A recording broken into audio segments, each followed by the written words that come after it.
আসসালামু আলাইকুম। সবাইকে ওয়েলকাম করছি ক্রিপ্টোকারেন্সির আজকের মার্কেট আপডেট ভিডিওতে। গতকাল রাত থেকে আমরা ক্রিপ্টো মার্কেটে মোটামুটি ভালো লেভেলের পাম্পিং দেখেছি, সেটা বিটকয়েন, ইথেরিয়াম সহ সমস্ত অল্টকয়েনগুলোতে মোটামুটি একটা পাম্পিং মোমেন্টাম দেখতে পেয়েছি। সো যদি আমরা ক্রিপ্টো বাবলের থ্রোতে দেখি, সেক্ষেত্রে আমরা দেখতে পারবো ম্যাক্সিমাম মিম কয়েনগুলোতে ভালো লেভেলের পাম্পিং এসেছে এবং অল্টকয়েনগুলোতেও মোটামুটি ভালো লেভেলের একটা পাম্প এসেছে। সো এখন আপনাদের মাঝে প্রশ্ন আসতে পারে যে, "ভাই, এইটাই কি আমাদের শেষ সুযোগ? আমরা কি আর সুযোগ পাবো না নিচের দিকে বাইং করার?" অ্যাজ এ যারা এখন পর্যন্ত বাইং করেনি। তো আজকের ভিডিওতে আমরা অ্যাকচুয়ালি এই বিষয়টা নিয়ে কিন্তু আলোচনা করার চেষ্টা করব। আর ভিডিও শুরু করার আগে একটি ডিসক্লেমার, আমাদের ভিডিওগুলো শুধুমাত্র কেবলমাত্র এডুকেশনাল ভিডিও। সুতরাং কোনোভাবেই কোনো ফাইন্যান্সিয়াল অ্যাডভাইস নয়। যেহেতু ভিডিওগুলো এডুকেশনাল ভিডিও, আপনারা এখান থেকে কোনো কিছু শেখার চেষ্টা করবেন। আদারওয়াইজ অন্য কোনো কিছু কিন্তু নয়। এটা কোনো ফাইন্যান্সিয়াল অ্যাডভাইস নয়, রাইট? সো আমরা যদি আ উম ক্রিপ্টো মার্কেটের কারেন্ট ফিয়ার এবং গ্রিড ইনডেক্স এ চলে আসি, সেই ক্ষেত্রে আমরা দেখতে পারবো যে গ্রিডি মোড এ রয়েছে 73 র কাছাকাছি রয়েছে অ্যাজ এ বিটকয়েনের ফিয়ার এবং গ্রিড ইনডেক্স, এবং ২৪ ঘন্টায় আমরা দেখতে পাচ্ছি মোটামুটি বাইং প্রেশার রয়েছে অ্যান্ড ভলিউম 32% এর মতো ভলিউম বেড়ে গিয়েছে মার্কেটে। আ এবং আজকে আমাদের সন্ধ্যা ৭:৩০ টার দিকে যখন ইউএস স্টক মার্কেট ওপেন হবে, দেন কিন্তু আমরা আসলে আ তখনকার সময়টা একটু আমাদের দেখতে হবে যে আসলে ইউএসএ থেকে আসলে সেলিং আসে নাকি বাইং আসে, তখন আমাদের একটু লক্ষ্য রাখতে হবে। ঠিক আছে? সো আমাদের ৭:৩০ টার দিকে একটু লক্ষ্য রাখবেন। আপনারা মার্কেটে যারা রয়েছেন, এজ এ মার্কেটে যারা রেগুলার বেসিস এ ট্রেড করেন, তারা অবশ্যই জানেন, তারা একটু লক্ষ্য রাখবেন যে ওই সময়টা মার্কেট কেমন রিঅ্যাক্ট করে। অ্যান্ড দেন আপনাদের যে মেইন প্রশ্ন, দেখুন ভাই, আপনাদের প্রশ্ন হলো গিয়ে কি বিটকয়েন পাম্প করলো, অলস কয়েন পাম্প করলো, এখন কি আর সুযোগ পাবো কি পাবো না? তো আপনারা এখন কিন্তু আসলে গ্রিডি মুড এ রয়েছেন। ঠিক আছে? আর কি সুযোগ পাবো? বাইং কি করে ফেলবো?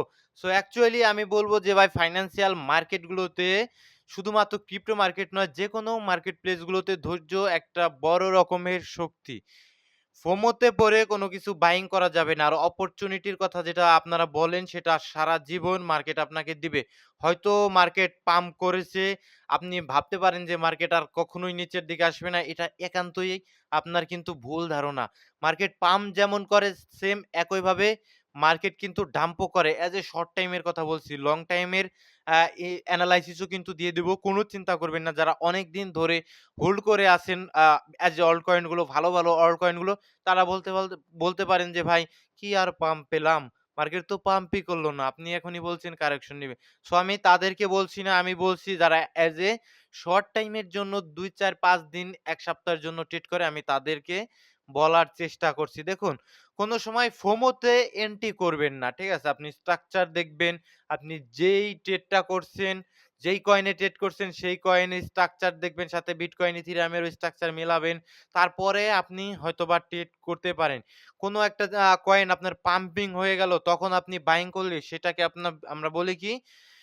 FOMO, fear of missing out. এটা আগে আমি ভিডিও করেছিলাম, সেখান থেকে জানতে পেরেছেন যে কোনো কিছু হারানোর ভয়। এখন আপনারা হয়তো বলতে পারছেন, আপনাদের মনে হয়তোবা আসছে যে, ভাই, আমরা এখন যদি এন্ট্রি না করি তাহলে হয়তোবা আমরা প্রফিট মিস করব। অ্যাকচুয়ালি বিষয়গুলো এরকম নয়। ঠিক আছে? এখন এখন যে পজিশনটা রয়েছে, যে কোনোভাবে ফাইন্যান্সিয়াল অ্যাডভাইস নয়। যারা শর্ট টাইমের জন্য এন্ট্রি নিয়েছিল, তারা এখন কি করবে? তারা প্রফিট বুক করবে। আর এই সময় যদি আপনি এন্ট্রি নেন, এটা হবে একটা বোকামি। তবে চার্টে আমার আসলে চার্টের এনালাইসিস এখন দেই। ঠিক আছে? আর সাইকোলজিটা, আরেকটা কথা, সাইকোলজি সবসময় বিল্ড করবেন। আপনি প্ল্যান থাকতে হবে ভাই আমার, যে শর্ট টাইমের জন্য আমি ট্রেড করলে মার্কেট আপ ট্রেন্ডেও যদি থাকে, ঠিক আছে? আপনি ১ ঘন্টার টাইম ফ্রেমে দেখতে পাচ্ছেন যে আপ ট্রেন্ডে আছে। ঠিক আছে? অ্যাজ ইথেরিয়ামে। সো আপ ট্রেন্ডে এইভাবে শুধু আপ ট্রেন্ড কন্টিনিউ করবে, এরকম কোনো মানে নেই।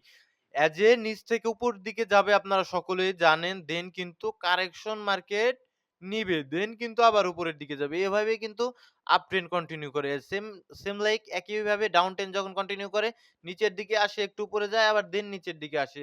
দেন আবার বেয়ারিশ রিটেস্ট করতে উপরে যায়। এভাবে মার্কেট চলে। কোনোভাবেই ফোমোতে এন্ট্রি করা আমি তো কোনোদিনও সাজেস্ট করি না, এজ এ শর্ট টাইম গেমে। আর লং টাইম এর ক্ষেত্রে যারা এই যে ইনভেস্ট করে আছেন, তাদের একটা কথা বলি, দেখুন, এজ এ বিটকয়েন ডমিনেন্স, আপনারা আসলে ডমিনেন্স এর কারণে আসলে বিটকয়েন ডমিন্যান্স এর কারণে অল্ট কয়েন গুলো আমাদের সেই লেভেলের পাম্প করতে পারেনি এখন পর্যন্ত। এটা টোটালি ভাই একটা মোমেন্টাম, ঠিক আছে? মার্কেটে একেক সময় ভাই একেক ধরনের মোমেন্টাম মার্কেটে থাকে। রাইট? তো এমন একটা সময় আসবে মার্কেটে আপনারা দেখতে পারবেন বিটকয়েন সাইডওয়েজ এমন একটা সময় আসার সম্ভাবনা থাকে। ঠিক আছে? সম্ভাবনা থাকে যে বিটকয়েন ডমিন্যান্স শুধুমাত্র ফল ডাউন করে অ্যান্ড দেন অন্য আদারওয়াইজ আমাদের বিটকয়েন সাইডওয়েজ থাকে, কিছুটা হালকা পাতলা পাম্প করে এবং সাইডওয়েজ থাকে। আর আমরা অন্যদিকে দেখতে পারি বিটকয়েন ডমিন্যান্স মারাত্মক, যেমন আমরা দেখতে পেয়েছিলাম এভাবে ফল ডাউন করে। তো এজ এ ইনভেস্টররা তারা আসলে এই মানে এই প্ল্যানটা নিয়ে আসলে থাকা উচিত যে যখন এইভাবে বড় লেভেলের এজ এ ডমিন্যান্স টা ফল ডাউন করবে দেন আমি আসলে মার্কেট থেকে বের হয়ে যাব। তাছাড়া আপনি কোনদিনও ভাই কোন কয়েনের বটম ধরতে পারবেন না। সেটা আমিও পারব না। সেটা পৃথিবীর কোন ট্রেডারই বটমটা ধরতে পারবে না। তো এই কারণে যারা যে ইনভেস্ট করে তাদের আসলে পার্ট বাই পার্ট এন্ট্রি করতে হয়। হয়তোবা আপনি নিচের দিকে এই যে ৫৪ র কাছাকাছি যদি আপনি বাইং করে থাকেন, এজ এ বিটকয়েন ডমিন্যান্স যখন ৫৪ তে ছিল আপনি FOMO তে বাইং করে ফেলেছেন ইনভেস্ট করতে। তো তারপরেও যদি করে থাকেন আমি বলব আপনি ওয়েট করেন। আপনার ওয়েট করা উচিত। আপনার এই যে একটা হলুদ জোন, এই জোনটার ভিতরে যখন ডমিন্যান্স যদি প্রবেশ করে দেন হয়তোবা আমরা দেন আরেকটা মানে সুন্দর একটা সুযোগ পাবো আমাদের অল্ট কয়েন গুলোতে ডিসে করার জন্য। আর আদারওয়াইজ এই জোনটাতে যত যাই করুক, আপনাদের হয়তোবা যারা এই যে ইনভেস্ট করেছেন তাদের আসলে কোন কিছু করা উচিত নয়। আমি পার্সোনালি যেগুলো আমার কয়েন হোল্ডিং রয়েছে, সেগুলো আমি আপাতত কোন কিছু করছি না। ঠিক আছে? সেগুলো আমি কোন কিছু করব না ভাই। এজ এ যেগুলো আমার ইনভেস্ট করা। ঠিক আছে? আর যেগুলো শর্ট টাইম এর ট্রেড সেগুলো আমি আসলে গতকাল কিছু প্রফিট বুকিং করার চেষ্টা করেছি। আজকে কিছু করব। এভাবে আমি প্রফিট বুক করব। দেন আমি আবার ওয়েট করব সঠিক সময়ের জন্য। FOMO-তে তো আমি বাইং করব না। ঠিক আছে? তো নেক্সট এ যদি আমরা ইথেরিয়ামের চার্ট এনালাইসিস আসি, দেখুন সিম্পল, একদম সিম্পল ইথেরিয়াম বড় রকমের একটা পাম্প এসেছিল, রাইট? তো বড় রকমের একটা পাম্প এসেছিল, সেই লেভেলের কোনো কারেকশন নেয়নি। আপনি সিম্পলি ফিফটা ড্র করেন না ভাই? সমস্যা কি? ফিফটা ড্র করেন, প্রিমিয়াম ডিসকাউন্ট জোনগুলো মার্ক করেন। দেখুন এখানে আমাদের অ্যাম নিচের দিকে যদি POI জোনের কথা বলি, সেক্ষেত্রে ইথেরিয়ামের স্পষ্ট এইখানটাতে ইমব্যালেন্স ছিল। উপরে আরেকটা ইমব্যালেন্স ছিল, সেই ইমব্যালেন্সটা ছিল আমাদের প্রিমিয়াম জোনের ভিতরে। তো প্রিমিয়াম জোনের ইমব্যালেন্স গুলোতে তো আমরা ইন্টারেস্ট ফিল করি না, ঠিক আছে? সুতরাং আমাদের এই জোনটা ছিল একটা ইম্পোর্টেন্ট জোন অ্যান্ড নেক্সট নিচের দিকে ডিমান্ড জোন রয়েছে, ওগুলো আলাদা বিষয়। তো আমাদের এখানটাতে দেখুন একদম এক্সাক্টলি আমাদের ইথেরিয়াম কি করেছে? আমাদের ইমব্যালেন্সের 50% যদিও টাচ করেনি, তারপরেও কিন্তু আমাদের আসলে ফিবের 0.5 লেভেল অর্থাৎ ডিসকাউন্ট জোনটা টাচ করে উপরের দিকে উঠে গিয়েছে। অ্যাজ এ ডেইলি টাইম ফ্রেমে যারা ইনভেস্ট করেছিলেন, ঠিক আছে? তাদের এই জিনিসটা লক্ষ্য করা উচিত ছিল। অ্যান্ড 4 আওয়ার টাইম ফ্রেমে যদি আমি আসি, সেই ক্ষেত্রে এই যে দেখুন এখানে ইন্টারনাল একটা বাই সাইড লিকুইডিটি ছিল। সো আপনারা যারা ইন্টারনাল বাই সাইড লিকুইডিটি বোঝেন না, অবশ্যই ভিডিওগুলো কন্টিনিউ করবেন, দেন অটোমেটিক বুঝে যাবেন। এখানে মানুষের স্টপ লস ছিল, ঠিক আছে? মানুষের স্টপ লস ছিল, ইন্টারনাল বাই সাইড লিকুইডিটি ছিল যেটাকে একদম টাচ করে প্রাইস একদম উপরের দিকে মুভ করেছে। ঠিক আছে? একদম ব্রেকআউট দিয়ে দিছে। ঠিক আছে? ইথেরিয়ামকে যদি আপনারা দেখেন এই জোনটাকেই ব্রেকআউট দিয়েছে।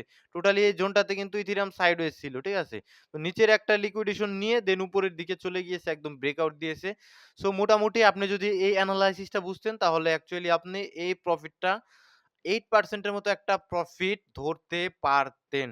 সো এখন আমি যদি ইথেরিয়ামের নেক্সট, নেক্সট প্ল্যানের কথা বলি, সেক্ষেত্রে আমি ডেইলি টাইম ফ্রেমে আসলে এখানটাতে আমি হয়তোবা দেখতে পাচ্ছি কি ইথেরিয়ামের ক্ষেত্রে একটা কি রয়েছে? As a bearish order block, যেটাকে আমরা সাপ্লাই জোন বলে থাকি। তো সাপ্লাই জোনটাতে হয়তোবা ইথেরিয়াম স্লোলি প্রবেশ করার সম্ভাবনা রয়েছে। এই বেয়ারিশ ইমব্যালেন্সটা টাচ করে পড়ে গিয়েছিল। এখন সেগুলো আবার আসলে ফিল করার জন্য ইথেরিয়াম অগ্রসর হচ্ছে। যদি এই বেয়ারিশ ইমব্যালেন্সটা ব্রেকআউট দিয়ে উপরের দিকে উঠতে পারে, নেক্সট আমাদের ইথেরিয়ামের টার্গেট এই জোনগুলো থাকবে। সেটা পরবর্তী বিষয়। কিন্তু ইথেরিয়াম যেখানে একটা ইম্পালস মুভ দিয়েছিল সেটা কিন্তু মোটামুটি একটা ব্যালেন্স করেছে। আপাতত আমরা এনালাইসিস এটাই বলছি। যে বিটকয়েন এনালাইসিস এ যদি আসি, ৪ ঘন্টার টাইম ফ্রেমে দেখুন। ১ দিনের টাইম ফ্রেমে আপনাকে দেখালেই আপনি বুঝতে পারবেন। তো দেখুন এইখানে একটা ট্রেন্ড লাইন, এটা ট্রেন্ড লাইন ফলো করতেছিল বিটকয়েন বারবার কিন্তু ট্রেন্ড লাইন থেকে নিচের দিকে আসা স্টার্ট করেছিল। সুতরাং আপনারা যারা লিকুইডিটি কনসেপ্ট বোঝেন তারা ভালো মতোই জানেন এই ট্রেন্ড লাইন মিনস এখান থেকে মানুষজন সেল পজিশন ওপেন করে, ঠিক আছে? সেল শর্ট ওপেন করে। যার কারণে এর উপরে কিন্তু একটা লিকুইডিটি পুল হয়ে যায়। লিকুইডিটি পুল ক্রিয়েট হয়ে যায়, যেটা কয়েকদিন আগে ১ ঘন্টার টাইম ফ্রেম দিয়ে আপনাদের একদম বাস্তব অভিজ্ঞতার সম্মুখীন আমি করেছিলাম। আর আজকে একদিনের টাইম ফ্রেম দেখে আপনাদের বোঝাচ্ছি। ঠিক আছে?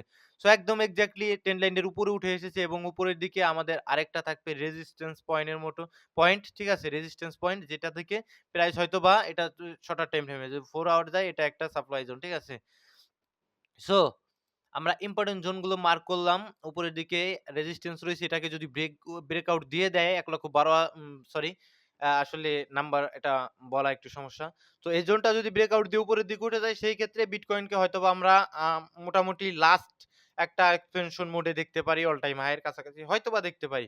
অ্যান্ড যদি আপাতত না করে শুধুমাত্র লিকুইডেশনটা নিয়ে এই 10 লাইনের লিকুইডেশনটা নিয়ে যদি নিচের দিকে পড়ে যায় তাহলে কিন্তু আমাদের এই যে নিচের দিকে যে ইম্পোর্টেন্ট কিছু জোন এটা ইমব্যালেন্স একদিনের টাইম ফ্রেমে নিচে রয়েছে অর্ডার ব্লক এই সমস্ত জোনগুলো আমাদের টার্গেটে রাখতে হবে যে ট্রেন্ড ইজ ইওর ফ্রেন্ড এখন পর্যন্ত বিটকয়েন আমাদের আপ ট্রেন্ডে রয়েছে অ্যাজ এ ডেইলি টাইম ফ্রেমে যদি এই জোনটাকে ব্রেক করে দেয় 98 দেন আমরা হয়তোবা ডাউন ট্রেন্ডের কাছাকাছি যাব এবং নিচে আমাদের ইম্পর্টেন্ট জোন যেগুলো রয়েছে সেগুলো মার্ক করার চেষ্টা করব আপাতত সেই দিকে হয়তোবা আমরা যাচ্ছি না right so dominance 4 hour time ফ্রেমে যদি দেখেন বিটকয়েন ডমিনেন্স এখানে একটা ফল ডাউন করেছিল।